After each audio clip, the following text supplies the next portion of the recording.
온 가족이 우르르 나와서 놀라셨죠, 사부인? 죄송합니다. 근데 새 식구 온다는 소식에 다들 만나고 싶다고 해서요. 호라비로 늙을 뻔했던 저희 형 구제해준다는 은인을 당연히 먼저 만나야죠. 근데 진짜 동갑으로 안 보여요. 형수님, 형보다 한 10살은 어려 보이시는데요? 지혜랑 비슷해 보인다. 그치, 지혜야? 뭐? 뭐 굳이 본다면 뭐 그렇게 볼 수도 있겠네. 맞아요. 형님, 정말 똥안이세요. 이렇게 예쁜 따님 귀하고 소중해서 제 아들한테 보내기 힘드셨을 텐데 사부인 정말 대단한 결정하셨어요. 그럴 게 뭐가 있어요. 준호가 착하고 또 사려 깊은 사람인걸 저도 저희 딸도 아니까 결심을 한 거죠. 그래도 정말 아무래도 저희 가족이 다 준호 예전 상처 때문에 다들 걱정하고 또 같이 힘들어했거든요. 그 고생 다 치하해주는 게 준호가 이렇게 소위 만나서 다시 가정을 꾸리게 된 덕분이에요, 사부인. 아유, 대단한 일 한 것도 아닌데 그렇게 말씀하시니 민망스럽네요. 그래도 이렇게 같이 힘들고 서로 걱정해주는 따뜻한 집안이라는 걸 아니까 저희 소희 보내는 게 한결 마음이 놓입니다. 지금까지 대화 내용으로 봐선 어느 집안에나 있을 법한 평범한 상견례 자리인 것 같은데요. 과연 어떤 기막힌 사연이 숨어 있을까요? 인생 라디오에서 바로 들어보도록 하겠습니다. 상견례 분위기는 몸이 간질거릴 정도로 훈훈했어요. 시댁 식구들에게 저는 한 번 결혼을 실패한 장남을 언감생심 구제하는 구세주와 같았죠. 저도 좋아서 하는 결혼인데 과한 칭찬에 어리둥절했는데 또 저희의 결혼이 양가의 축복받을 일이라는 게 다행스럽다고 생각을 했어요. 근데 그 모두가 축복을 하는 건 아니었네요. 분위기가 무르익으면서 시아버지가 반주를 하셨거든요. 근데 시누이도 그 옆에서 한 잔 두 잔 마시더라고요. 근데 그게 과했는지 어느새 목이 빨개진 게 눈에 들어오는 겁니다. 결혼식 날짜에 대해 얘기하고 있는데 어른들도 급하게 할 필요 없다. 소희가 원하는 날짜에 하자고 말하고 있었거든요. 근데 그때 조용히 있던 시누이가 갑자기 입을 열었고 그 입에서 나오는 건 풀풀 풍기는 술 냄새보다도 그 내용이 더 충격적이었네요. 맞아요. 결혼 급하게 할 필요 없죠. 오빠는 어차피 해본 건데. 지금 급한 건 임신이에요, 임신. 언니, 병원은 갔다 와봤어요? 지금 당장 애가 져도 노산인데 미리 병원 가서 자궁 나이 확인해 봐야 되는 거 아니에요? 어머, 얘가 무슨 소리야 갑자기. 그건 네 오빠랑 새언니가 알아서 할 일이지. 지금 네가 따질 일이 아니야. 소희야, 그리고 사부인, 죄송해요. 얘가 괜한 소리를 해서. 뭐가 괜한 소리예요? 얼굴이 동안이면 뭐해? 자식 생각이 있으면 자궁이 동안이어야지. 야, 김지혜, 너 술 그만 마셔. 그래, 지혜야, 너 취했다. 나가서 찬바람을 쐬고 오든지 해. 남편이 말했던 것처럼 정말 원래 같이 이혼한 처지였는데 오빠가 재혼한다고 하니 돌발 행동을 했던 것일까요? 뭐 다 좋다 이거예요. 이럴 거면 아예 안 오는 게 나을 뻔했지만 이미 와버렸고 마음이 싱숭생숭해서 안 나와도 될 말이 술 기운을 빌려 튀어나올 수도 있죠. 근데 왜 공격의 대상이 44살에 결혼하는 저인지 이해를 못하겠네요. 차라리 빗골 거면 재혼하는 지오빠를 빗고던가 왜 처음 보는 저를 걸고 넘어지는 건지. 시부모님과 서방님의 중재로 그나마 앞에 있던 술을 뺏어서 조용해지긴 했는데 그게 아직 끝난 게 아니었어요. 언니, 근데 정말 처음 하는 결혼 맞아요? 오빠 말 들어보니까 예전에 결혼할 남자 있었다고 하던데. 야, 김지혜, 너 정말 왜 그래? 너 쓸데없는 소리 할 거면 그냥 먼저 집에 가. 아, 왜? 우리 새언니가 얼굴도 예쁘고 성격도 좋은데? 지금까지 혼자였다는 게 신기해서 그러지. 언니, 제가 뭐 못할 소리 했어요? 가족끼리 이런 것도 못 물어봐요? 못 물어볼 건 없는데 물어볼 자리가 아니긴 하네요. 그치? 소희야, 미안하다. 우리가 얘를 괜히 데려왔나 보다. 아, 다들 왜 나한테만 그래요? 다들 가식적인 소리만 해서 내가 그 분위기 좀 풀어보려고 한 건데. 근데 언니 결혼 전에 꼭 병원 가봐요. 나도 이혼한 다음에 가서 확인해봤는데 다행히 문제는 없었는데 언니는 나보다 10살이나 많잖아요. 이미 기능 다 없어졌을 줄 누가 알아? 야, 김지혜, 너 집에 가. 우리 오빠 너무 예민하다. 아니 막말로 내가 진짜 40 중반 먹은 자궁에 애가 들어서면 손에 장을. 사돈처녀? 뚫린 입이라고? 눈치도 없이 너무 조잘거리는 거 아니야? 결국 터져버리고 말았어요. 상황 구분도 못하고 선을 심하게 넘어버린 시누이에게 어머니가 크게 분노해서 가만히 들고 있던 숟가락을 탁 내려놓고 호통을 치셨죠. 내가 그나마 사돈 어른이랑 사부인 보고 참으려고 했는데 듣자 하니까 이거 참을 수가 있어야지. 좋은 날이라서 술도 좀 들어가고 또 집안에 이혼한 사람이 이제 사돈처녀만 남았으니까 괜히 심통나는 것까지 내가 다 이해를 하겠어. 근데 막말로 사돈처녀 이혼 2번 할 때 그나마 내 딸은 나이에 치이고 세월에 등 떠밀려서 나중에 후회할 결혼은 안 했어. 2번이나 실패해서 여기서 술 먹고 주정 부리는 게 누군데 뭐가 잘났다고? 내 딸한테 노산이다 뭐다 입을 대. 아유, 사부인 죄송합니다. 정말 죄송해요. 지혜 너 뭐해? 당장 사과 안 드려? 장모님, 죄송합니다. 제가 미리 생각을 못하고 여기 못 오게 했어야 하는데 정말 죄송합니다. 야, 지혜 너 빨리 사과 못 드려? 아가씨, 빨리 죄송하다고 해요. 훈훈하기만 했던 상결례는 당장 시누이 때문에 저희 어머니 입에서 파혼 얘기가 나오는 상황까지 가버렸어요. 남편이 어머니 앞에서 무릎을 꿇고 빌고 시부모님께서도 당장 손을 싹싹 빌 만큼 저희 어머니에게 용서를 구하셨어요. 시누이는 놀라서 커진 눈을 그저 대굴대굴 굴리면서 꿀먹은 벙어리가 됐고요. 서방님과 남편의 최근에 기어들어가는 목소리로 사과를 하긴 했지만 그걸로 저희 어머니의 화가 다 풀린 건 아니었네요. 결국 시아버지께서 저희 결혼식에 시누이는 아예 참석을 못하게 하겠다고 했을 때야 상황은 잘 마무리됐습니다. 연애하면서 남편과 시누이 사이가 특별하다는 건 이미 알고 있었어요. 시누이가 집안의 막둥이이기도 하고 또 그런 막둥이가 이혼을 2번 했으니 집안의 아픈 손가락이기도 했고요. 그런 시누이를 집안 사람들 모두 안쓰러워했다고요. 그 중에서도 같은 처지가 되어본 남편이 시누이의 마음을 가장 잘 이해했으니까 사이가 더 돈독할 수밖에요. 하지만 제게 함부로 대할 수 있는 건 아니잖아요. 남편은 가족들이 너무 오냐오냐한 것 같다고 미안하다고 했지만 이혼을 핑계로 시누이가 집안 사람들에게 너무 막하는 건 아닌지 하는 생각이 들 수밖에 없었죠.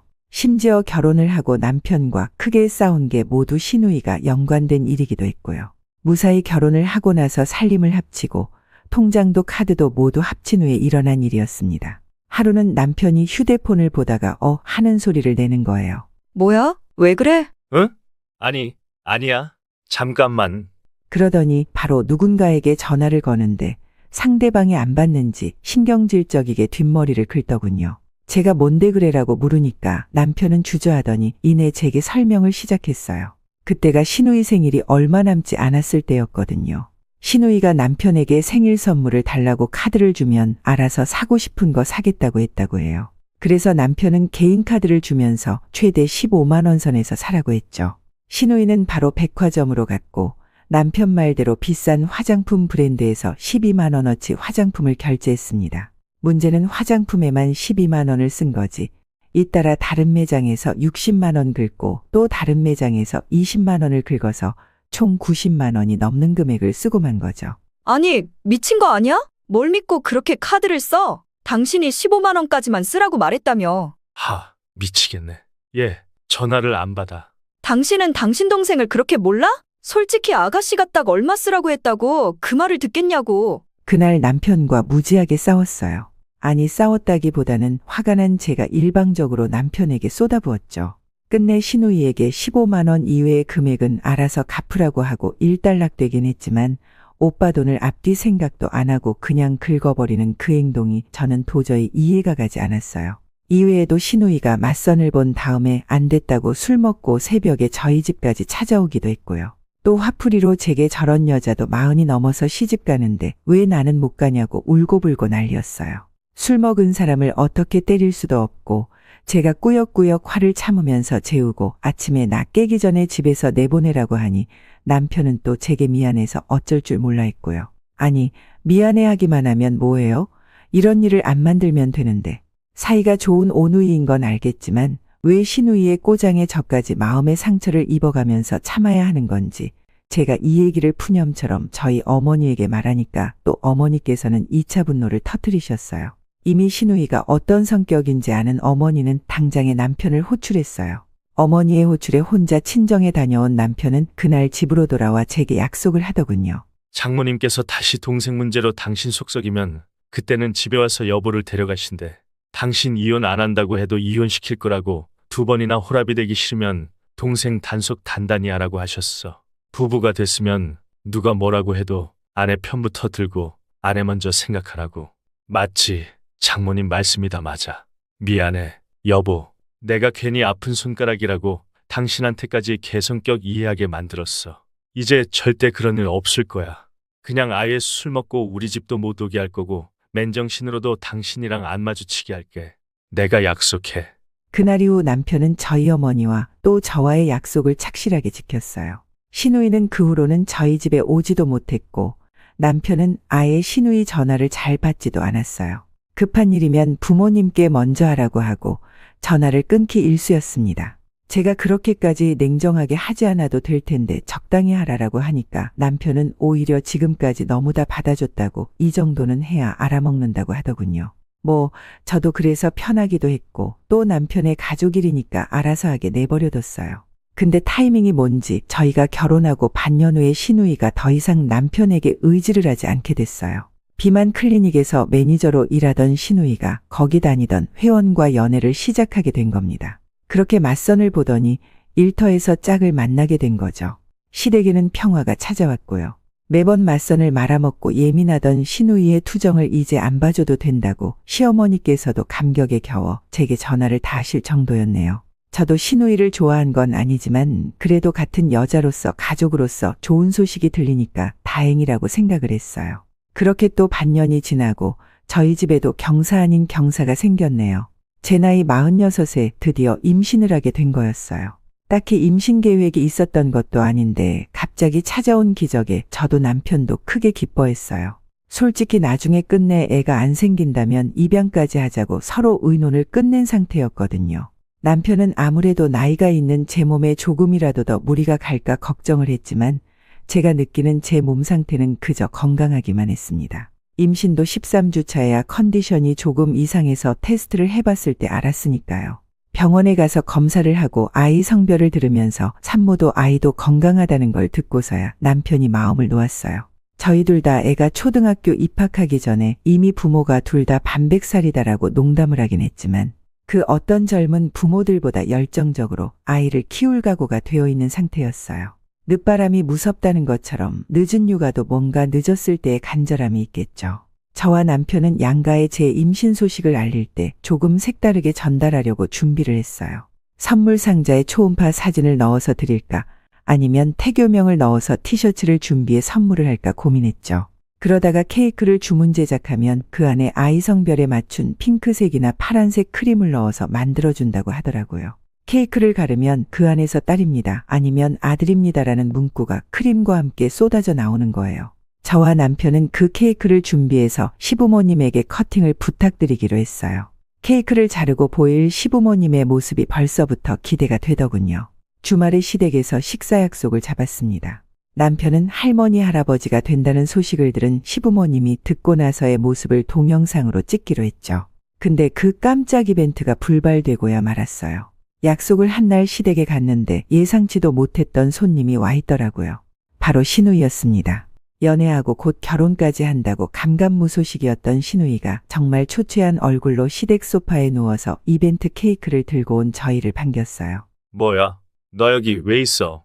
왜? 나는 우리 엄마 아빠 집에 오면 안 돼? 신우이는 매우 예민했어요. 마치 연애 전 그 가시돋고 악에 바친 모습으로 돌아온 것 같았죠. 시어머니는 저희 둘을 주방으로 불러서 자초지종을 설명하셨어요. 간단하게 말해서 신우이가 파혼을 당했다고 해요. 심지어 남자 쪽에서 일방적으로. 알고 보니 신우이가 결혼할 상대에게 이혼을 한 번 했다고 거짓말을 했고 나중에 신우이가 이혼을 2번 했다는 걸 안 상대가 파혼을 알려왔다는 거예요. 2번 이혼했으면 그만한 이유가 있을 거라고 하면서요. 아무리 제가 신우이를 안이 꼽게 생각을 한다고 하더라도 안타깝더군요. 그러게 왜 거짓말을 해서. 예전 결혼할 사람에게 나이로 속은 적이 있는 저는 더 감정이입이 됐습니다. 아니, 아무리 놓치고 싶지 않고 또 결혼을 하고 싶다고 해도 기본적인 건 절대 속이면 안 되죠. 안타깝긴 해도 자승자박인 신우이의 얘기를 듣고 문제가 하나 더 있었네요. 파혼의 슬픔에 시댁에 와서 눌러 살고 있는 신우이 앞에서 제 임신 소식을 알리는 게 좀 꺼려졌어요. 상갓집 앞에서 잔치 열자고 하는 것과 매한가지잖아요. 저희 사이가 어떠하든 신우이가 어떤 사람이든 저는 인간 기본적으로 우는 사람 앞에서 박수치는 게 도리가 아니라고 생각을 했죠. 그래서 남편에게 케이크는 식사한 후에 그냥 먹고 나중에 따로 시부모님에게 임신 소식을 알리자고 했죠. 당장 임신에 대한 기쁨이 너무 큰 남편은 뭐하러 그렇게까지 하냐고 그냥 말씀드리자고 했지만 저는 단호하게 안 된다고 말했어요. 그냥 최소한의 배려라고 생각을 했으니까요. 임신 비슷한 얘기는 완전히 잊고 그냥 평소처럼 시부모님과 식사를 했습니다. 시누이도 같이 앉아서 먹긴 했지만 먹는 둥 마는 둥 대화에 끼지도 않았어요. 종종 밉살 맞은 소리를 섞긴 했지만 그래 속이 말이 아니겠지 하고 넘어갈 수준의 말이었고요. 식사를 다 하고 식탁을 치운 후에 어머님은 커피 타신다고 주방에 들어가셨고 시누이도 그런 시어머니를 따라 마치 유령처럼 스르륵 주방으로 들어갔어요. 저와 남편은 거실에서 시아버지와 도란도란 대화를 나누고 있었죠. 그러다가 케이크 생각이 나는 거예요. 그 안에 딸입니다라는 문구가 적힌 대형 초콜릿 조각이 있는데 시어머니나 시누이가 케이크를 자르다가 보면 안 되잖아요. 아버님, 케이크 드실래요? 커피랑 같이 드세요. 저는 이벤트 케이크를 들키지 않고 나눠 먹기 위해 주방으로 들어갔습니다. 근데 주방 문턱에서 열 뻗치는 소리가 들려왔네요. 그 사람 연락 안 받아. 집 문도 안 열어줘서 어제도 못 만나고 그냥 왔어. 그만 좀 찾아가. 이미 끝난 사이에 뭐 하러 그래? 그러게 왜 이혼 사실을 속여? 내가 일부러 그랬어? 그냥 콕 집어서 2번이라고 말 안 한 거지. 그게 그거지 이거사? 그냥 후를 털고 다른 사람 찾아? 너 그렇게 비굴하게 나가다간 정말 시원치 않은 놈 만나서 재혼한다. 참나, 45 넘어서도 분에 넘치게 잘만 사는데 내가 왜 시원치 않은 놈을 만나? 너 그 입 조심하라고 했지. 너는 애 항상 네 새언니를 걸고 넘어져? 소희가 뭐가 어째서? 제 나이로 보이지도 않는데. 내가 뭘. 근데 저 2사람 뭐 다른 소식은 없어? 무슨 소식? 그래, 있을 리가 없지. 내가 그때 말했잖아. 애 생기면 장을 지진다고. 그러게 내가 결혼 전에. 너 입 못 다물어? 대체 왜? 어머, 소희야. 시어머니 옆에 붙어서 40 넘은 저를 욕하던 시누이. 시어머니는 그런 시누이를 야단치다가 이내 주방 옆에 서 있는 저를 보고 들고 있던 커피잔을 떨어뜨리셨어요. 시누이도 시어머니를 따라 저를 쳐다보고 당황해하는 것 같긴 했는데 뻔뻔하게 입만 삐죽거리더라고요. 내가 저 인간 때문에 당장 알리고 싶고 축하받고 싶은 소식도 꾹 참고 있었더니 배려는 그 배려를 받을 만한 자격이 되는 사람에게 베풀라는 말이 정말 맞는 말이라는 걸 절실히 깨달았네요. 저는 숨을 가다듬고 식탁에 올려뒀던 케이크 앞으로 다가갔어요. 그리고 상자에서 예쁘게 장식된 케이크를 꺼냈고요. 저도 제가 그때 무슨 생각으로 그런 행동을 해냈는지 모르겠어요. 저는 티끌 한 점 없는 케이크를 그대로 한 손에 움켜쥐었습니다. 제가 케이크 한쪽을 잡고 들어올리자 안에서 핑크색 크림이 넘쳐나왔고 그 모습을 보던 시어머니와 시누이의 표정도 당혹스러움과 경악으로 물들어갔어요.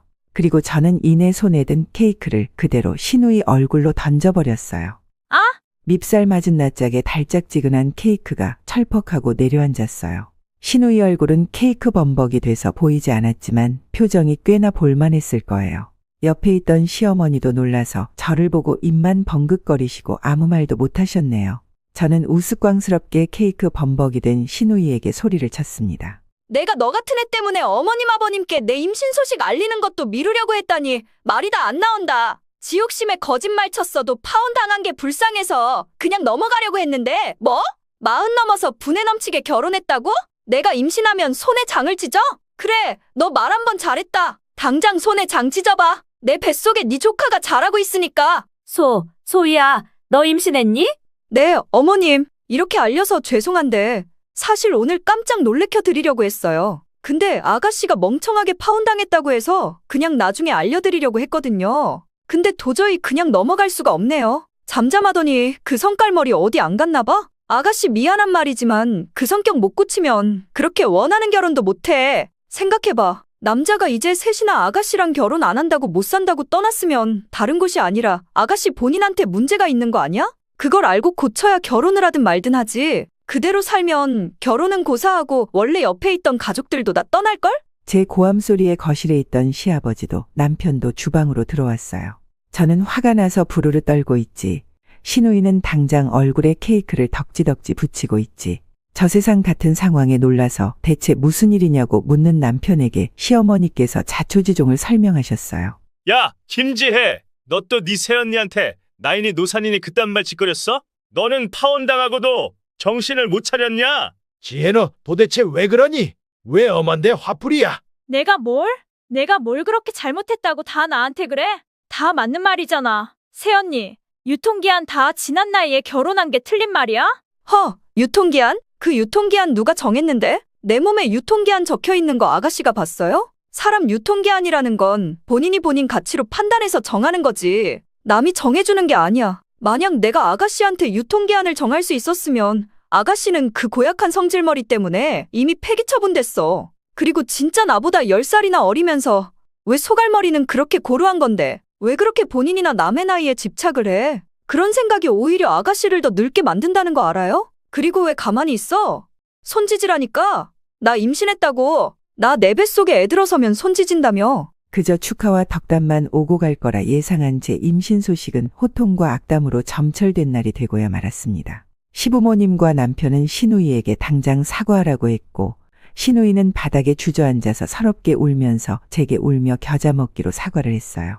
그 모습을 보니 오히려 사기가 팍 꺾이더라고요. 신우이가 계속 저를 후려쳤던 건 다 나이가 들어가면서 계속해서 결혼에 실패만 하는 자기 혐오에서 온 행동이 아니었을까 했어요.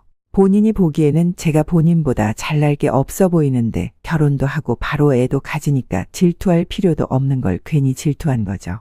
시부모님은 딸 자식 잘못 키웠다고 제게 사과를 하셨고 남편도 소중한 순간을 동생 때문에 망쳐서 미안하다고 했어요.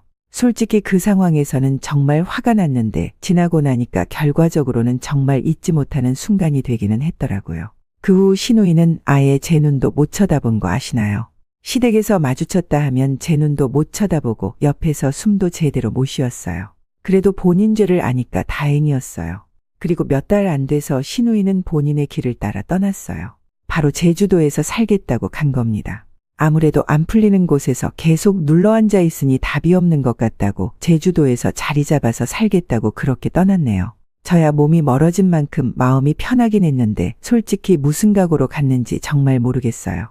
거기서 직장을 제의받은 것도 아니고 동창 하나가 카페를 한다고 일단 거기서 아르바이트를 한다고 하더라고요. 남편은 그런 신우이를 보고 제가 장지지라고 했다가 도망간 거 아니냐고 웃으면서 말하더군요. 그래도 그 추진력이 대단해 보이기는 했습니다. 차라리 아예 새로운 곳에서 새로운 시작을 하는 게 계속 본인의 상황과 나이에 얽매여 있던 신우이에게는 잘된 일이 아닐까 싶었어요. 그리고 또 다른 좋은 소식은 제가 작년 가을에 건강한 딸을 낳았다는 겁니다. 남들이 노산이다라고 할 때 저는 분만실에 들어간 지 얼마 되지 않아 자연분만으로 3.6kg의 건강한 공주님을 출산했어요. 바로 식당 일에도 복귀한 걸로 봐서는 정말 나이는 그저 숫자에 불과하고 내가 내 몸을 어떻게 관리하고 또 나 자신이 제 나이를 잊고 그저 되는 대로 열심히 살면 된다는 걸 깨달았죠. 정말 신기한 얘기 하나 해드릴까요? 제가 이 사연을 보내게 된 결정적인 이유인데요. 저번 달에 예상도 못한 선물을 받았습니다. 선물은 제주도에서 온 거였고 커플로 된 제 신발과 제 딸의 신발이었어요. 신우이가 보낸 신발이었죠. 한동안 소식도 없이 시댁에도 찾아오지 않던 신우이는 늦은 출산 선물이라고 제게 신발을 보낸 거예요. 남편에게 듣기로는 거기서 정착해서 그전처럼 결혼에 집착하는 마음을 버린 것 같다고 하더라고요. 남편이 보기에는 지금처럼 아예 결혼 생각을 안 하고 사는 게 신우이 팔자에 맞는 것 같다고 했죠. 사람에게 따로 맞는 팔자는 없다고 생각을 하지만 지금의 생활이 신우이의 정신건강에 좋다면 그게 최선이라고 할 수도 있겠죠. 과거 신우이와의 기억이 어떠하든 같은 인간으로서 이제라도 신우이가 본인을 누르고 있던 이혼이라는 꼬리표와 나이라는 무게를 떨쳐내서 참 다행이라는 생각이 듭니다. 사람을 나이 들게 하는 건 세월이 아니라 그 세월 동안 어떤 마음가짐으로 살았느냐에 따라 달라지는 것 같아요. 나이를 가늠할 수 없는 사람, 그런 사람이 시간이라는 피할 수 없는 총알을 이겨내고 상대적인 시간이 아니라 나 자신의 시간을 착실하게 살아가는 그런 사람이 아닌가 싶네요. 저도 그런 사람이 되고 싶고 앞으로 자랄 제 딸도 세월에서 자유로운 그런 여유 있는 사람이 되길 바랍니다. 오늘의 인생라디오 사연글에 여러분의 소중한 댓글 참여 기다리면서 구독, 좋아요, 알람 설정해 주시면 매일 새로운 사연으로 만나실 수 있습니다. 늘 건강하시고 행복하세요. 감사합니다.